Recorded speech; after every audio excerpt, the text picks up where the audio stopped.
Eu queria partilhar com os irmãos alguma coisa que Deus tem falado no meu coração e refletir com os irmãos alguns temas que são importantes para a igreja. E esses dois textos dos quais nós vamos nos ater essa manhã são textos importantes, extremamente conhecidos da igreja. E eu gostaria que os irmãos prestassem bastante atenção. O primeiro texto, eles são complementares, eles são sequenciais. Primeira Reis, capítulo 2, versículo 1 e 2. Depois nós vamos para Primeira Reis, capítulo 3, do versículo 3 ao versículo 10.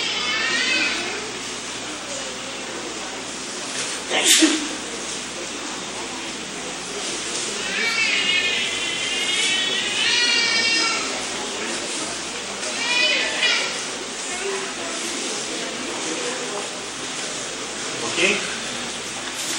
Primeira Reis, capítulo 2, versículo 1 e 2. E depois Primeira Reis, capítulo 3, versículo 3 ao versículo 10.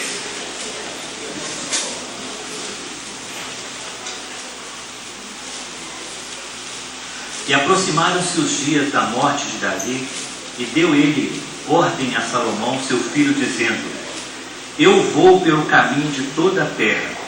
Esforça-te, pois, e sê homem. Capítulo 3, versículo 3 ao versículo 10.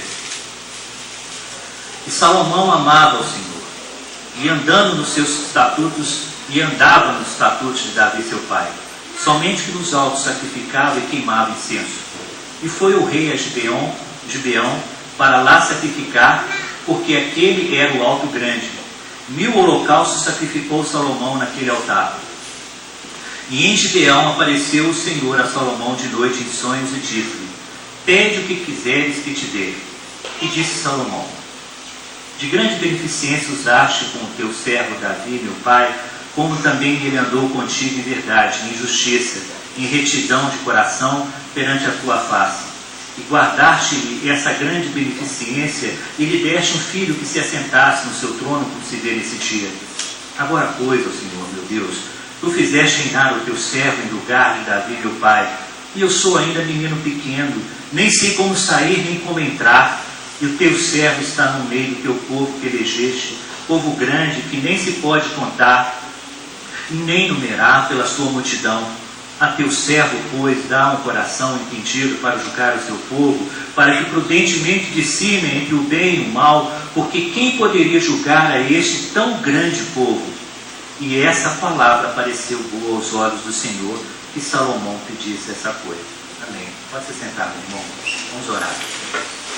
Pai, nós entregamos nossas vidas no teu altar nessa manhã. Nós clamamos a cobertura do sangue de Jesus sobre as nossas vidas. E nos preparamos para receber a tua palavra e o teu ensinamento, Senhor. O único que pode alterar, mudar, transformar, curar, libertar as nossas vidas, Pai. Somos dependentes do Senhor e em consagração nos entregamos nas tuas mãos essa manhã. Em nome de Jesus, Pai. Amém? Irmãos, quando eu estava meditando nesse texto, eu estava pensando como que seria para Salomão ter um pai como Davi. Um homem segundo o coração de Deus. Um homem que amava o Senhor. Um homem que ele cresceu ouvindo histórias de vitórias que Deus deu ao pai dele, fantásticas. Vitórias sobre seus inimigos, muitos desses inimigos muito maiores e muito superiores em força e poder do que o próprio Davi.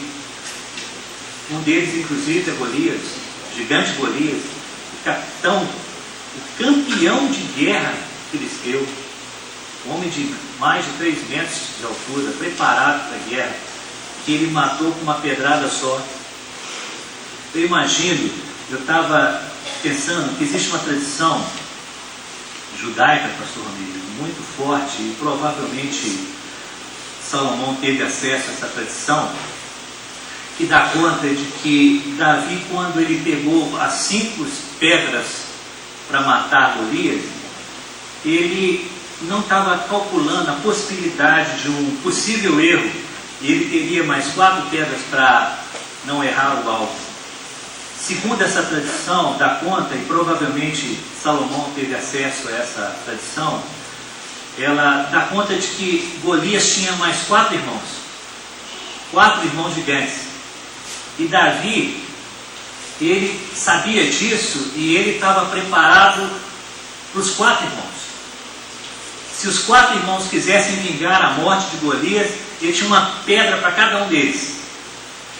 Esse era o tipo de comportamento que Davi tinha diante da sociedade.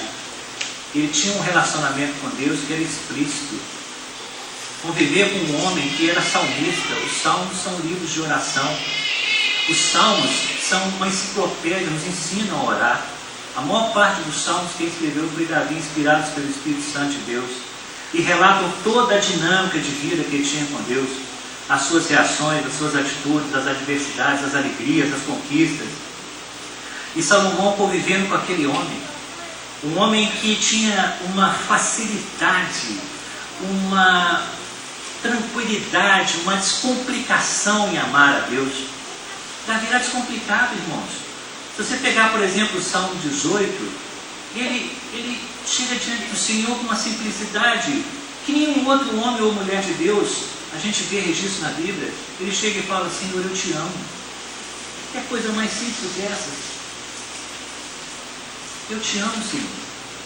Conviver com um homem, eu imagino Salomão vivendo com um homem que tinha uma noção de valores tão perfeita, tão bonita, tão madura.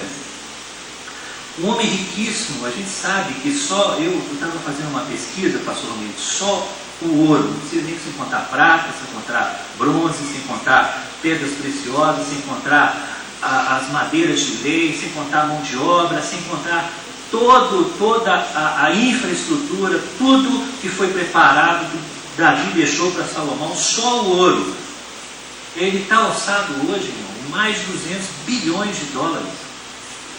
E esse homem tinha um sistema de valor tão ajustado, e esse sistema era único, porque o único valor que ele tinha nesse sistema de valor era Deus. No Salmo 16, versículo 2, Davi explicita isso.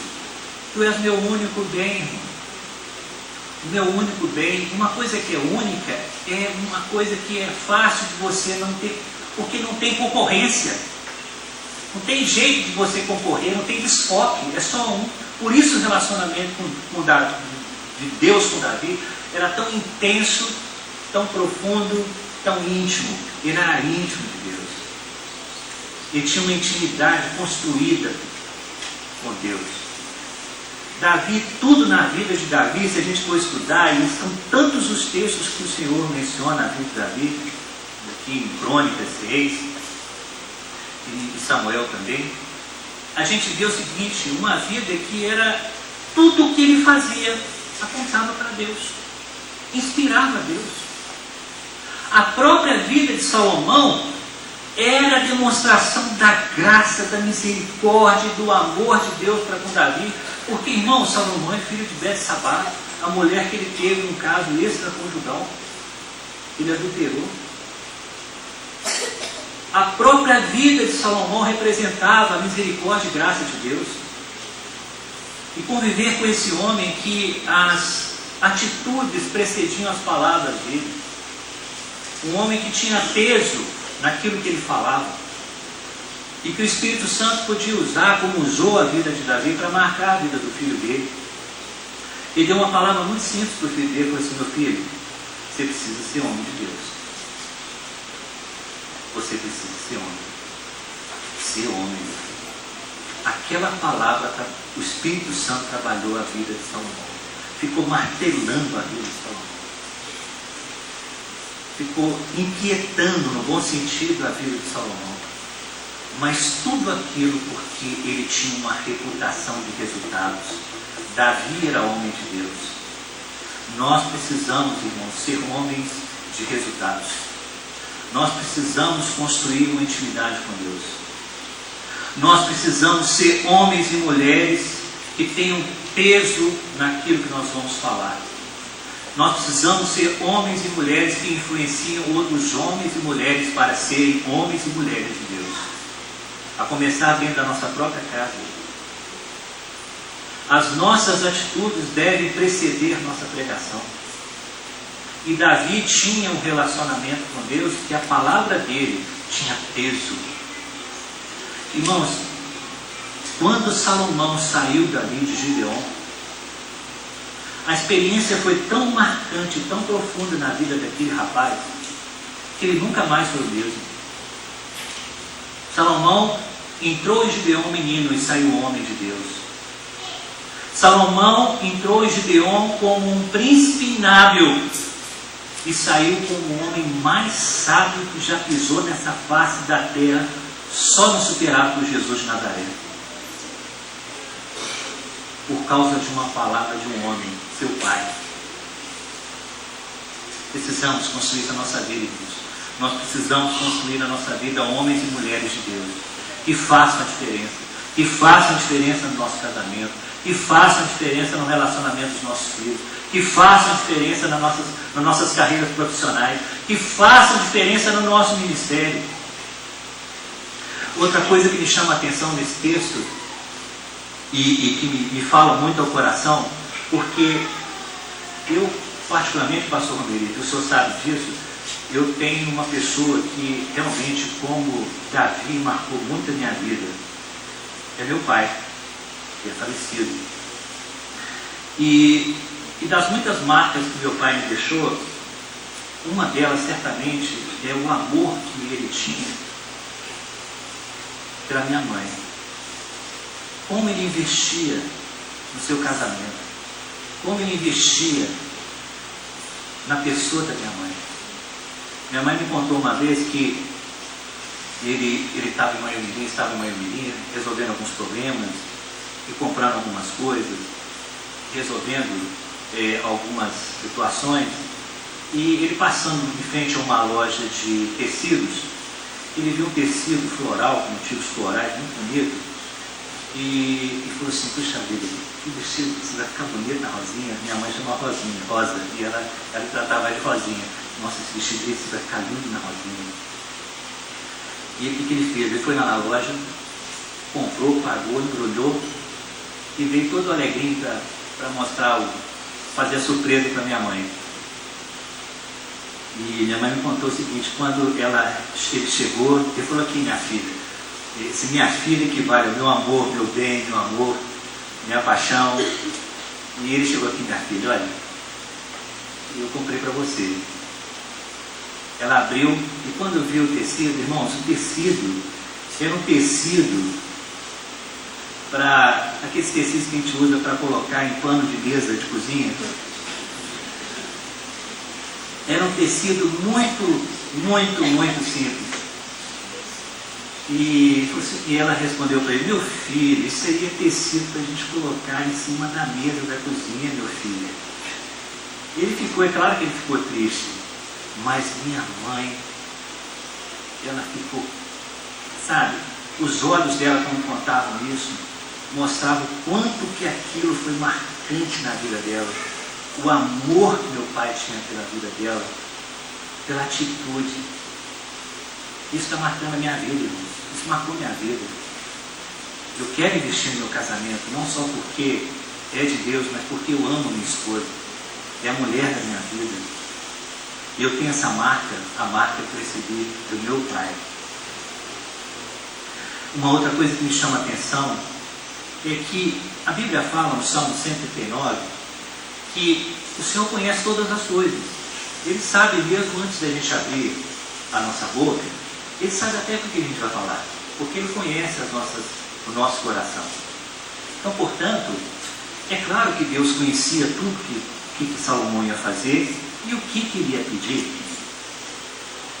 E o que é importante nesse texto aqui, o que me chama a atenção, é que não só o fato da lição em si, do que foi pedido, que é tremendo, é maravilhoso, existem ensinamentos profundos aqui, mas uma coisa que me chama a atenção é que Salomão, ele honrou a palavra do pai dele. E uma coisa que ele fez aqui, quando ele fez o que fez, foi aproveitar uma oportunidade que Deus criou para promover a vida dele, para abençoar a vida dele. Ele aproveitou isso com muita dignidade. Irmãos, Deus sempre está construindo oportunidade na nossa vida. Sempre está construindo oportunidade. Se Ele está te inquietando por palavras que você sabe que são de Deus, pela situação que você está vivendo, são oportunidades que Deus está criando para promover algo de tremendo na sua vida. Deus quer te amadurecer, Deus quer te curar, Deus quer te libertar, Deus quer promover a pessoalidade que Ele tem com você, aproveitando a pessoalidade que Ele tem com a sua vida para te abençoar. E sabe, irmãos, uma coisa que eu estava pensando e refletindo comigo, pastor Meire, é que muitas vezes nós não aproveitamos essas oportunidades. E nós não aproveitamos essas oportunidades por dois motivos. O primeiro deles é porque existe pecado. E o pecado, ele torna a nossa vida imperceptível às ações de Deus. O pecado separa a nossa comunhão com Deus, a gente sabe disso, está lá em Isaías capítulo 59. Ele tira a percepção da atuação de Deus e da intervenção de Deus. Portanto, é um motivo que nós precisamos estar bastante atentos e pedir ao Senhor para que Ele permita sondar o nosso coração para ver se existem áreas da nossa vida que são áreas que impedem a identificação, porque elas existem, das oportunidades de Deus te abençoar. E a outra razão, irmãos, é porque nós não estamos preparados para essas oportunidades. Não estamos preparados para a oportunidade. Eu fico observando os irmãos solteiros, eles desejando, com toda hombridade, que são homens de Deus e mulheres de Deus, querem casar. Aqui a nossa igreja imprime marcas bem claras sobre esse procedimento, sobre esperar em Deus, as oportunidades de Deus. Deus vai mandar para você, minha irmã querida, e para você, meu irmão, a seu tempo, o homem e a mulher de Deus, não tenha dúvida. Isso são as oportunidades de Deus vai criar do seu casamento. Mas eu queria te perguntar uma coisa, meu irmão, e eu vejo isso uma necessidade urgente. Você está preparado para casar? Vou dar um exemplo. Eu não estou falando só questão financeira não, irmãos, que já é urgente. Só isso bastava, porque a Bíblia fala, a Bíblia nos ensina que prepara o teu campo para depois constituir sua família. Pessoas que têm casado sem ter preparação financeira para casar e depois geram pressões que são necessárias dentro do casamento. Isso não é bom, é previsível. Deus orienta com sabedoria, não faça isso. Portanto, se prepare, faça cursos. Enquanto você é solteiro, se prepare financeiramente, crie uma condição para que Deus possa, na hora de Ele mandar a mulher de Deus para a sua vida, o homem de Deus, você ter condição de casar. Estou falando no aspecto financeiro só. Se você é um profissional, não estuda mais, se especialize. Se prepare, se habilite, se capacite para a oportunidade que Deus vai criar na sua vida. E a questão emocional, tem gente casando sem um pingo de condição emocional de casar, pastor Miriam. Totalmente infantil, pessoas infantis casando, não conseguem conviver com uma pequena crise. Imagina no casamento. Pessoas que são emocionalmente infantis, meninos, até podem ter uma estrutura financeira, certa estrutura financeira, glória a Deus, que Deus abençoe que você tenha mesmo. Mas você é emocionalmente infantil. Precisa ser homem para casar, rapaz. Precisa ser mulher de Deus para casar. Eu estou dando um exemplo de oportunidade. Quantas são as outras oportunidades que Deus dá? Deus cria na sua vida uma oportunidade de restauração do seu casamento. Ô, irmão, puxa vida. Do arrependimento, de mudança de atitude, de postura. Uma das coisas mais bonitas que existem no casamento, e os irmãos casados vão concordar comigo, é a questão da empatia. Isso só o Espírito Santo de Deus dá. É você se colocar no lugar do seu cônjuge. Quando você faz isso, você cria oportunidade de bênção na sua vida. Essa semana eu tive uma experiência interessante de uma abóbora. Tá, pastor? Marcinha gosta muito de abóbora moranga, aquela abóbora amarelinha, vermelhinha. E lá em casa é o seguinte, quem faz as compras lá de casa sou eu. Ela é esperta, é inteligente. Quando a gente casou, ela sabia que quando eu era pequeno, minha mãe colocava eu para fazer a feira lá de casa. Então ela sabe que eu sei escolher, sabe, irmão, doutor Germano? As frutas direitinho, as verduras direitinho, então ela me despacha e deixa eu fazer, ela não está nem aí, fica sossegada, e eu também não estou nem aí, eu estou muito bem. E eu sei que ela é vidrada numa boba moranga. E normalmente, quando a gente vai fazer compra, eu ligo para a nossa empregada e ela passa para mim o que eu preciso comprar. Eu falo assim, você está precisando comprar isso, está precisando comprar aquilo outro. E nessa semana, ela não estava precisando de comprar praticamente nada, ele estava muito bem em casa, ela estava bem abastecida. E eu passei no supermercado e vi uma abóbora, mas estava tão vermelhinha, mas está tão bonita, Cláudia, que eu falei assim, nossa, mas a massinha vai vibrar com essa abóbora. Eu não teve jeito, eu comprei a abóbora, nem sem precisar comprar abóbora, irmão. Lá em casa estava cheio de abóbora. E eu cheguei em casa, quando ela viu a abóbora, eu falei assim, mas meu bem, mas aqui está cheio de abóbora. Eu falei assim, mas isso aqui que é, mãe? Eu lembrei de você, não teve jeito, eu tive que comprar. Irmãos, eu ganhei um baita de um beijo por causa disso. Foi um beijão gostoso, viu? Foi, irmãos. São marcas do meu pai. São marcas de transformação, de mudança. Nós precisamos promover essas intimidades com Deus em atitude. Vão passar para os nossos filhos. Não é verdade? Salomão honrou aquela palavra. E honrou de uma forma tão intensa, tão bonita. Eu estava meditando na escola dominical com os irmãos sobre a palavra honrar, o grego. Você sabe como é que o grego ele entende a palavra honra? O grego, ele entende honrar não só como uma valorização de uma pessoa, de alguma coisa. Ele vai mais além. Ele entende que honrar é você valorizar, mas cuidar, preservar.